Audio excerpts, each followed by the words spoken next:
అనంత భక్తి సనాతన ధర్మ ఛానల్ కి స్వాగతం.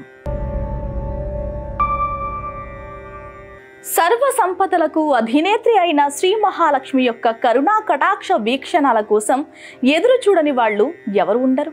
ఆమె దృష్టి మన మీద పడడం కోసం మనం ఎన్నో పూజలు వ్రతాలు చేస్తూ ఉంటాం. కానీ లక్ష్మీదేవి యొక్క నివాస స్థానాలు, ఆమె ప్రీతి కొరకు ఏం చెయ్యాలి అనేది మనం సూక్ష్మంగా తెలుసుకుందాం. పూజలు వ్రతాలు చేయని వాళ్ళు జీవన విధానంలో కొద్ది మార్పులు చేసుకోవడం ద్వారా లక్ష్మి అనుగ్రహాన్ని పొందవచ్చు. సింహద్వారం గడప దగ్గర చెప్పులు చిందరవందరగా పడేయకూడదు. గడప లక్ష్మీ స్వరూపం కాబట్టి గడప తొక్కి ఇంట్లోకి అస్సలు రాకూడదు. గడప మీద కాలు వేయడం, గడపకు అటు ఇటు చెరువు కాలు వేసి నుంచోవడం వంటి పనులు అస్సలు చేయకూడదు. పసుపు కుంకుమ ఉన్న గడపలు లక్ష్మీదేవికి ఆహ్వానం పలుకుతాయి. అందువల్ల ప్రతి శుక్రవారం గడపకు పసుపు కుంకుమతో అలంకరించాలి. ప్రధాన ద్వారం తలుపు మీద ఎర్రని కుంకుమతో స్వస్తిక్ గుర్తు వేస్తే చాలా మంచిది. శుచి శుభ్రత ఉన్న ఇల్లు లక్ష్మీదేవికి ఆలవానం కాబట్టి ఇంట్లోని పనికిరాని వస్తువులు, విరిగిపోయిన లేదంటే చెడిపోయిన వస్తువులు ఎప్పటికప్పుడు బయట పారేయాలి.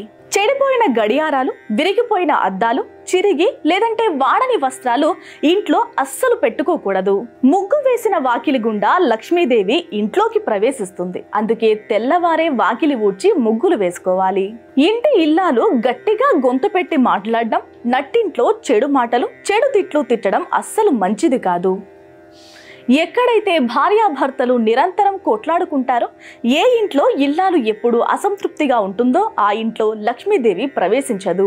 అబద్ధాలు చెప్పేవాళ్ళు, ఇరు సంధ్యలలో భుజించేవారు, నిద్రించేవారు, బద్ధకస్తులు ఎక్కడ ఉంటారో అక్కడ లక్ష్మీదేవి అస్సలు నివాసం ఉండదు.